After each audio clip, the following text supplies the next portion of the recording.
सुभान अल्लाह। 24 में से ये 13 तो फिर हो गए, 13 हो गए। पाकिस्तान के अंदर ये वाहद इलेक्शन है कि अगर इसकी आईनी हैसियत देखें 24 नशिस्तें हैं जी। मैं ज़रा आ जाता हूँ ना इस पे, 24 नशिस्तें टोटल हैं जी, ऐसी है। 5 हलकों के तो उन्होंने अनाउंस कर दिए कि जी इन 5 हलकों के पोलिंग स्टेशन पर दोबारा इलेक्शन, यानी मान लिया कि इन 5 जगहों पे हलकों में 2 नंबरी हुई, 2 पोलिंग स्टेशन के रिजल्ट रोक लिए गए। ठीक है। पोलिंग स्टेशन नंबर जो है GBA 18 दयामीर और GBA 20 गजर, यहाँ पे फटा हुआ उन्होंने खुद तस्लीम किया जो चीफ इलेक्शन कमीशन साहब कह रहे हैं। 8 हलकों की एप्लीकेशनें मज़ीद चले गई हैं। अच्छा, कि जनाब यहाँ पर ये 2 नंबर हुआ है, इतने वोट जाली पड़े हैं, इतने जो है वहाँ पर थे ही नहीं, बल्कि एक जगह कहा गया है कि एक जगह पर उतने वोट नहीं है जितने कास्ट हो गए। ये 8 चले, अगर उन 8 में से वो कहते हैं कि 3 की भी और मंजूर हो जाती हैं तो 25% तो ये बन गए। ऐसे ही है। अगर 25% बन जाते हैं, 2 हल्के जिनका रिजल्ट नहीं है, 5 ये ले 7 हो गए ना, तो 25% तो बन गए। ये ज्यादा हो गए, 25 से भी ऊपर चला गया मामला। उसके बाद अगर 8 में से 3 और आ जाते तो फिर तो ये इलेक्शन टोटली कालादम हो गया। कभी ऐसा पाकिस्तान की हिस्ट्री में नहीं हुआ। अब आप जरा गौर करें, एक हल्का है जिससे जो स्कर्दू का GBA 8, इसमें कहते हैं इसके 10 पोलिंग स्टेशन पे होगा जी। अब उन 10 पोलिंग स्टेशन पर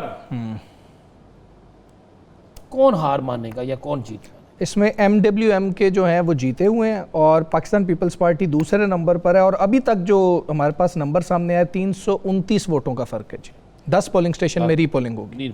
अब 10 उन पोलिंग में जो जीत जाएगा, अगर दूसरा जीत जाता है पीपल्स पार्टी, वो दूसरा तो कभी भी नहीं मानेगा, वो भी सड़कों पे आ जाएंगे। ऐसे ये तो रहेगी सब सड़कों इसमें। जी साकिब साहब, इसमें राना साहब सिर्फ एक लाइन ऐड करता हूँ, फिर आप आगे चलिएगा कि अब सूरत हाल ये है कि एक तासुर बन गया है कि पीपल्स पार्टी हुकूमत बनाने में जा रही है, तो इसलिए 10 पोलिंग स्टेशन में जो लोग वोट डालेंगे वो उसी को डालना प्रेफर करेंगे कि जो हुकूमत जो बनाने जा रहे हैं। तो 329 वोट का फर्क ज्यादा तो नहीं है। मैं वही अर्ज करने लगा, हो सकता है कि उस दिन इतना बड़ा फड्डा हो जाए, किस तरह कोई जीता हुआ कहेगा कि मैं हार जाऊं, एक्सेप्ट कोई नहीं करेगा। ठीक है, ऐसे हो सकता है कि किसी और दूसरे कोई और उसे कह दे भाई मैं तुझे हलाशेरी देता हूं, तो स्टैंड ले, ऐसी तैसी किसी की। उसके बाद अब अगले आ जाए ना, जहां पे ये इन 5 हलकों में हो सकता है कि अगर कुछ लोग हार जाएं तो यहाँ नून लीग फारिग हो जाए, पीपल्स पार्टी फारिग हो जाए, फिर क्या करेंगे? ये भी तो आप देखें ना। फिर आगे आप आ जाते हैं GBA 13 अस्तोर, यहाँ पे एक पोलिंग स्टेशन है जिसपे होना है। ठीक है, अब इस एक पोलिंग स्टेशन पे किसने हार मान, जो जीता हुआ है वो हार नहीं मानेगा। अच्छा, ये बड़ा इंटरेस्टिंग है कि PMLN यहाँ से जीती हुई है और शाहिदा खुर्शीद जो है वो PTI की जो आज़ाद उम्मीदवार थी वो दूसरे नंबर पे रही। ठीक है, ये एक हल्का है, क्योंकि इस हल्के में जो उनके पास फार्म 45 हैं उनके मुताबिक वो 900 कुछ वोटों से जीते हुए हैं। दोनों जो है वो दावा कर रहे हैं। फिर आ जाते हैं जी GBA 15 दयामीर, इसमें एक पोलिंग स्टेशन, हाँ जी, इस पर भी फटा होगा। फिर आ जाए चलास, जहाँ पे सारी रात फायरिंग होती रही, पता है ना आपको क्या सूरत हाल बनी। वहाँ पे है 3 पोलिंग स्टेशन जी, GBA 16, फिर GBA 16, फिर GBA 17 आ जाए, इसके 11 पोलिंग स्टेशन, 11। अब 15 वाला जो वो है जो जमीयत उलमा इस्लाम का है, वो दूसरे नंबर पर है और आज़ाद जीता हुआ है। आज़ाद जीता। अब आ जाए GBA 17, यहाँ पे 11 पोलिंग स्टेशन है। यहाँ पे पीपल्स पार्टी पहले नंबर पर है और JUI दूसरे नंबर पर है जी। मुझे बताएं, अगर ये 2 सीटें पीपल्स पार्टी हार जाती है, 1 सीट मुस्लिम लीग नून हार जाती है, तो हुकूमत टी हो गया ना। अच्छा, वैसे इमरान साहब जो साकिब साहब ने पॉइंट आउट की थी चीज़ वो बड़ी इंपॉर्टेंट है कि जब वोटर होता ना उसको नज़र आ रहा हो कि यार ये वाली जमात तो वो हुकूमत बनाती है। नहीं, मैं उसके देखें, यही बात हमने पहले दिन भी की थी। मैंने तो कहा था कुछ चेंज होगा, आपने कहा, मैंने कहा था कुछ चेंज होगा।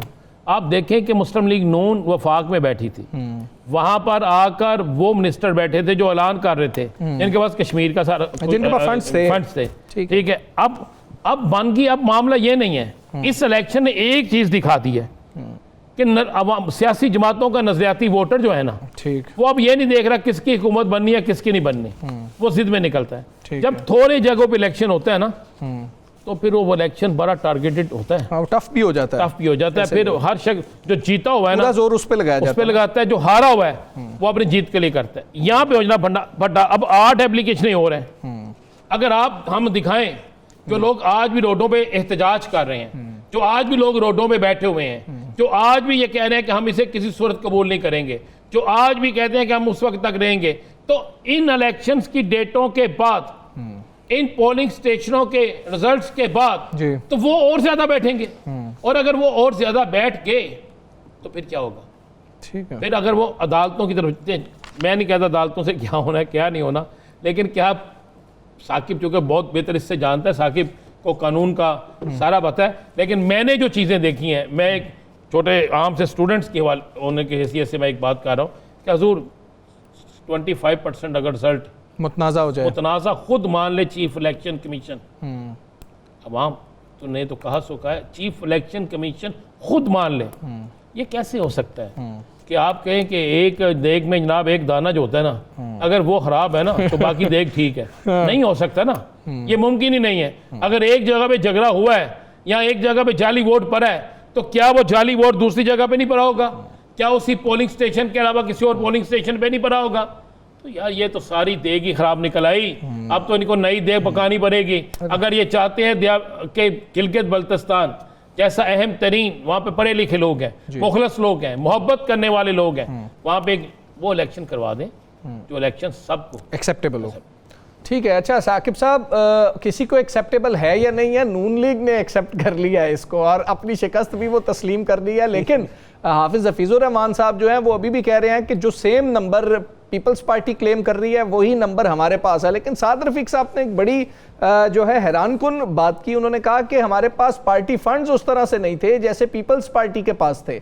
हारने की एक वजह उन्होंने ये भी बयान तो की। ये यार इसी पे ख्वाजा साद रफीक साहब के बयान पे ही, हफीजुर रहमान साहब के बयान पे ही, चूंकि साकिब साहब ने इन इलेक्शन को तो कालदम करार दे दिया जा सकता है। इसका मतलब है कि इलेक्शन में पैसे लगे, इलेक्शन में सरकारी फंड लगे, और कानून कहता है कि आप जब इलेक्शन की डेट अनाउंस हो जाती है, आप ना कोई वहां पे स्कीम अनाउंस कर सकते हैं, ना सरकारी पैसा लगा सकते हैं, ना कोई चीज का। फिर तो पीटीआई जो है उसकी बात भी दुरुस्त हो गई, फिर मौलाना साहब की बात भी दुरुस्त हो गई। तो अगर यही बुनियाद बना के वो ले जाएं तो फिर तो ये इलेक्शन, मैं अगर ना भी ले जाए, इलेक्शन कमीशन को स्टैंड देना। वज़ीर आज़म साहब ने मुबारक दे दिया, किसने लेके जाना है यहाँ पे? जी साकिब साहब, ये कितनी तो क्या फिर कानून नहीं है? कितनी फिर बात इलेक्शन दुरुस्त कमीशन नहीं है? फिर तो राना साहब, वो आप अदालत की बात कर रहे थे ना कि अदालत में ले जाना, तो मैं सोच रहा था फरवरी 2024 से आज तक 2 साल 4 माह हो गए हैं। सुप्रीम कोर्ट में भी पिटीशन गई थी कि पूरे जो इलेक्शन है उस को खोला जाए या उसको देखा जाए। एक मुनज़्ज़म धांधली हुई है। फिर इंडिविजुअल्स भी अपनी अपनी पिटीशंस लेके ट्रिब्यूनल्स के पास गए थे, तो ट्रिब्यूनल में भी वो जो फॉर्म 45 थे ना वो नहीं खुले, मतलब दोनों फ्री साकिब आपने चूंकि आगे कंटिन्यू करनी है ये बात साकिब, मैं तो सिर्फ ये बात कर रहा हूँ, उसमें किसी जगह पे हुकूमती शख्स ने ये नहीं कहा था कि पैसों का इस्तेमाल हुआ। ख्वाजा साद रफीक साहब एक ठीक आदमी है और एक रीजनेबल आदमी है, वो कह रहे हैं कि पीपल्स पार्टी ने जितना पैसा पार्टी फंड की बात कर रहे हैं, पार्टी फंड की बात कर रहे हैं। कौन सा पार्टी फंड? भी आप किस तरह पैसों से वोट किस तरह खरीद सकते हैं? वोट खरीदना भी तो एक जुर्म है ना, ये भी तो हॉर्स ट्रेडिंग है ना, यहाँ बताए नहीं है।